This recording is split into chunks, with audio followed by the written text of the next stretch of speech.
नमस्कार। स्वागत है आपका हमारे YouTube channel the glance of maths miracle में। आज हम सीखेंगे कि निखिलम विधि से गुणा कैसे करते हैं। जब हम देखते हैं कि वैदिक गणित की एक्सरसाइज होती है, वैदिक गणित की प्रश्नावलियाँ होती है, तो हमें उसमें निखिलम विधि से गुणा करना सिखाया जाता है। पर कंफ्यूज हो जाते हैं, गुणा करना तो आता है पर निखिलम से कैसे करें। तो आज हम आपको सिखाएंगे कि निखिलम विधि से गुणा कैसे किया जाए जब आपका आधार कितना हो, 10 हो। जहां तक आपको आधार 10 दिया हुआ है, तो मतलब 10 के आसपास की संख्याएं ही आपको गुणा करने के लिए दी जाएगी। जैसे आपको दे सकते हैं 12 गुणा 8, या आपको दे सकते हैं मान लो 13 गुणा 15, या 9 गुणा 7। कुछ इस प्रकार आपको संख्याएं दी जाएगी जब आपको निखिलम विधि से गुणा करना दिया जाएगा। तो एक एक करके हम तीनों को सोल्व करते हैं, आपको समझ में आएगा कि कैसे किया जाता है। इन तीनों को एक एक करके हम हल करना शुरू करते हैं, ठीक है। तो पहला हमारे पास में है 12 गुणा 8। निखिलम हो, वैदिक विधि में किसी से भी गुणा करना हो तो हमें सबसे पहले उसका क्या पता होना चाहिए, विचलन पता होना चाहिए। अब आप बोलोगे विचलन क्या होता है, ये तो हमें पता।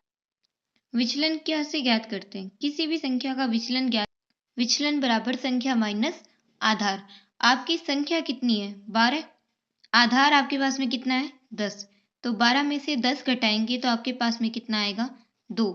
वहीं दूसरी संख्या हमारे पास में क्या है, 8। तो 8 में से 10 नहीं जाता, और अगर जाएगा भी तो कितना कम है, 2 कम रहेगा। तो कम रहेगा तो माइनस का साइन, और 2 ज़्यादा है तो आप प्लस का साइन लगा सकते हैं, या फिर नॉर्मल ऐसे भी इसको छोड़ सकते हैं। तो निखिलम विधि में गुणा करने के लिए सबसे पहले आपको विचलन आना जरूरी है। विचलन का सूत्र हमारे पास में होता है संख्या माइनस आधार।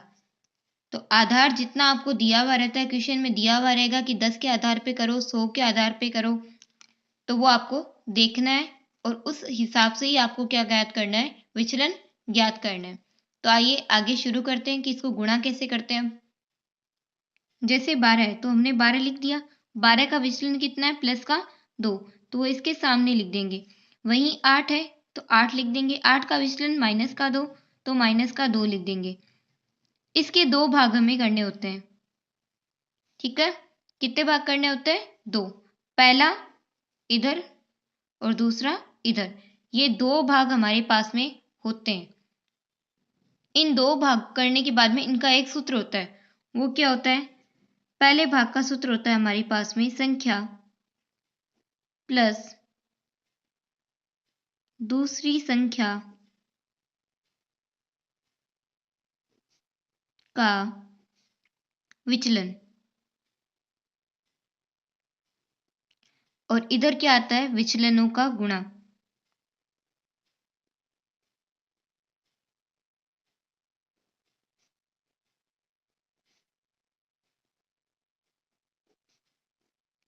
ये हमारे पास में इसका सूत्र हो गया।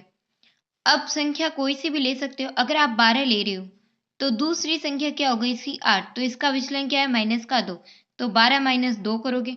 अगर आप 8 ले रहे हो तो दूसरी संख्या कौन सी हो गई, 12, तो इसका विचलन प्लस का 2, यानी कोई सी भी संख्या लो, कुछ भी करो। मान लो जैसे आप 12 ले रहे हो तो इसमें ऐसे याद रखो कि आपको तिरछा लेना है। सूत्र याद ना भी रहे तो ये तो याद रहेगा कि हमें तिरछा लेना है। तो 12 माइनस का 2 है तो माइनस का ही लेंगे, ये नहीं कि आप खाली 2 लिख दो प्लस कर दो, गलत हो जाएगा। अब इधर विचलनों का गुणा, तो विचलन कौन से होते हैं, जो इस साइड में लिखे हुए हैं ये विचलन होते हैं। इनका हमें क्या करना है, गुणा, यानी ये जो डायरेक्शन में इधर दिए हुए हैं इनका हमें करना है आपस में गुणा। तो एक तो है प्लस का 2 और एक क्या है, माइनस का 2। अब 2 को 2 से गुणा करते हैं तो आ गया 4, पर प्लस को माइनस से गुणा करते हैं तो क्या आएगा, माइनस का 4, याद रहेगा। अब इधर क्या आ गया, 12 में से 2 घटाए 10। समस्या यही होती है। अब आप बोलोगे 10 माइनस 4 कर दो, हो जाएगा। अरे 10 माइनस 4 नहीं करना, हमें इस 4 को प्लस का बनाना है। कैसे बनाएंगे? 10 में से 1 इधर उधार दे देंगे, तो इधर कितना बच गया? 9। उधार दे दो या फिर 10 में से 1 घटा के वो उधर भेज दो, तो आप 10 में से 1 घटाओगे इधर, और इधर वही जो 10 में से 1 घटाया वो इधर चला जाएगा, यानी हासिल चली जाएगी, इधर बच जाएगा 9 और इधर बच जाएगा हमारे पास में 10 में से 6 घटाएंगे तो 6, यानी 4 घटाएंगे तो 6, सॉरी, है ना? ये बात ध्यान में रहेगी। तो अब हम इनको है जैसा का जैसा ही लिख देते हैं, ये हमारा आंसर हो जाएगा। ठीक है। अब कोई बोलेगा ये 10 कैसे आया? तो आपका जितना आधार होता है हासिल उतने की ही जाती है, ये बात याद रखना। अगर आपका आधार 100 है तो 100 हासिल की जाएगी, अगर आपका आधार 10 है तो 10 जाएगी। ठीक है, तो आपका आधार 10 था तो इसलिए 10 हासिल गई, 10 में से 1 घटाएंगे तो 9 आ गया। ठीक है, और वापस वीडियो रिवर्स करके देख लेना अगर नहीं समझ में आए तो। नेक्स्ट है आपके 13 गुणा 15। अब 13 का विचलन आपको पता चल ही गया होगा, 10 से 3 ज्यादा है तो प्लस का 3। 15 का विचलन 10 से कितना ज्यादा है? 5 जाता है तो प्लस का 5। मैं बार बार फॉर्मूला नहीं लिख रही हूँ, सूत्र नहीं लिख रही हूँ, आप बार बार लिख सकते हो क्योंकि एग्जाम में आप लिखोगे तो आपको नंबर मिलेंगे। तो अब संख्या प्लस दूसरी संख्या का विचलन, इसमें ये जोड़ो चाहे इसमें ये जोड़ो, बात बराबर ही आनी है, 18 ही आने हैं, तो आप डायरेक्ट जोड़ सकते हो। 13 प्लस 5 और इधर गुणा कर दो, 3 गुणा 5। अब देखो 5 और 3 को जोड़े कितना गुणा किए तो कितने हो गए? 5 15, और इनको जोड़ेंगे तो ये कितने हो गए? 18। अब यहाँ पे क्या होता है, ध्यान रखने की बात होती है। अब आप कहोगे इनको तो उतार दो, ये तो प्लस के हैं, ये उतारे नहीं जाएंगे। इनमें क्या ध्यान रखना है कि जितना आपका आधार होता है दूसरे भाग में उतनी ही संख्याएं होनी चाहिए। मतलब जितने आपके आधार में 0 है, आपका आधार 10 था, 10 में 1 0 होता है तो इसमें भी एक संख्या ही रहेगी। अब जैसे ये 5 है, 5 को इधर रख लो, ये हासिल के रूप में उधर चला जाएगा, ये 18 में जुड़ जाएगा एक, ये एक इधर ट्रांसफर हो जाएगा, यानी ये इधर जुड़ जाएगा, तो ये कितना बन गया? 195। ये इसका आंसर हो गया। अगर आपको लगता है कि ये गलत है तो आप कैलकुलेटर से गुणा करके देख सकते हैं, और नॉर्मल वे में भी मैं आपको नॉर्मल वे में मैं आपको गुणा करके दिखा देती हूँ कि ये हमारा जो भी है वो एकदम सही है। देखो 13 गुणा 15, 5 का पहाड़ा 3 बार बोलो, 5 3 15, हासिल लगी 1, 5 एकम 5 और 1 6, गुणा का साइन, 1 से किसी भी संख्या को गुणा करो सेम आती है, और अब इनको जोड़ देते हैं तो कितना आ रहा है? 195। ठीक है, ये बात ध्यान रखनी है कि ये गुणा करने पर अगर 195 आ रहा है तो आपके वैदिक मेथड से भी इसका आंसर 195 ही आना चाहिए। अगर गलत आ रहा है या अलग आ रहा है, यहाँ पे मान लो 100 कुछ 90 आ रहा है, यहाँ पे 195 आ रहा है, तो आपका आंसर गलत हो जाएगा। दोनों में सेम ही आना चाहिए और सेम ही आता है, ये बात भी ध्यान रखना। ठीक है, अब आगे जैसे वो दो संख्याएं मैंने आपको दो बराबर की संख्याएं दिखा दी, एक में प्लस एक में माइनस। अब ये दोनों माइनस में जाएंगे, क्यों? क्योंकि 9 है, ये 10 से 1 कम होता है, और 7 है वो 10 से 3 कम होता है। ठीक है, तो ये दोनों क्या आएंगे? माइनस के। सूत्र वही रहेगा, सूत्र किसी के लिए भी नहीं बदलेगा, संख्या प्लस दूसरी संख्या का विचलन। तो 9 में से 3 घटाओ चाहे 7 में से 1 घटाओ, आना कितना है? 6। ये बात ध्यान रखना, आप इन दोनों में से कुछ भी लिख सकते हो, आप ये भी लिख सकते हो और आप ये भी लिख सकते हो, कोई आपका गलत नहीं करेगा।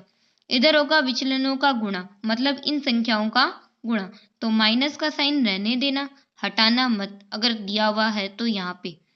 अब है 3 को 1 से गुणा करेंगे 3, और माइनस को माइनस से गुणा करते हैं तो माइनस कट जाता है, यानी हट जाता है, माइनस रहता ही नहीं, तो इसका आंसर आ गया आपके पास में 63, यानी 63। ये इसका आंसर है। और आपको सबको ही पता है 9 सत्ते 63 होता है, बोल के देख सकते हो।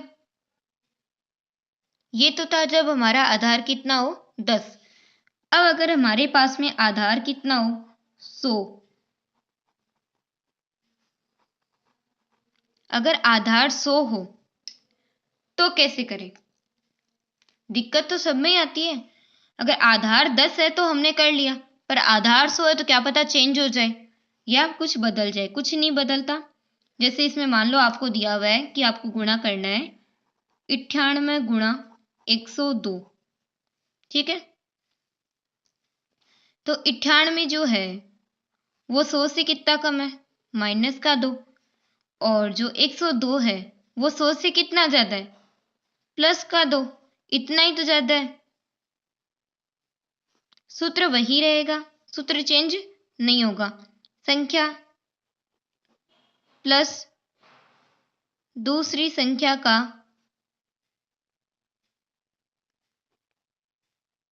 विचलन,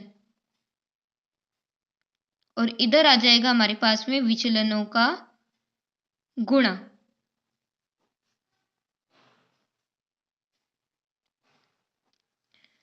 अब संख्या चाहे 98 लोगे उसमें 2 जोड़ोगे तो आपके पास में कितना आएगा? 100। और 102 लोगे उसमें से 2 घटाओगे तो कितना आएगा? 100। तो कुछ भी ले सकते हो, कोई बंदिश नहीं है। तो यहाँ पे 98 प्लस 2 और माइनस के 2 और प्लस 2 को इधर गुणा कर लेंगे, क्योंकि ये क्या है? विचलन। माइनस के 2 को प्लस के 2 से गुणा किया तो क्या आ गया? माइनस का 4, और ये आ गया 100। जैसा कि मैंने आपको पीछे बताया था, जितना आधार होता है हासिल उतनी ही जाती है। अब आपके आधार 100 है तो इसमें से तो एक ही घटेगा, ये तो हो जाएगा 99। पर इधर कितना आधार जाएगा? 100। 100 में से 4 घटाएंगे अपन तो कितना आता है? घटाओ 100 में से 4, कितना आता है? 96। और इधर कितना आ गया? 99। तो आपका आंसर हो गया ये। आई बात समझ में? ये आपका आंसर आ गया। अब आप बोलोगे उसमें तो एक ही रखा था, उसको भेज दिया था। मैंने क्या बोला था? आधार में जितने जीरो होते हैं, 100 में कितने जीरो है? 2 जीरो है। मतलब पीछे वाले भाग में 2 संख्याएं तक अपन रख सकते हैं। तो 2 संख्याएं थी तो अपन ने रख ली और अपन का काम हो गया।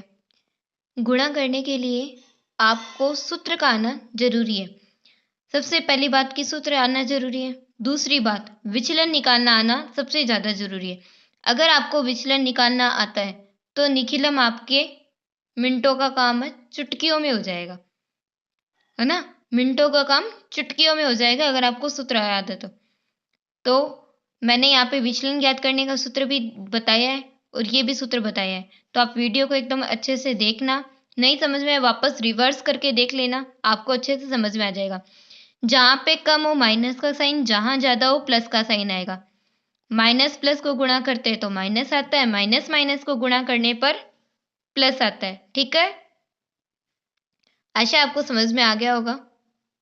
बने रहिएगा ऐसे ही हमारे साथ में। धन्यवाद।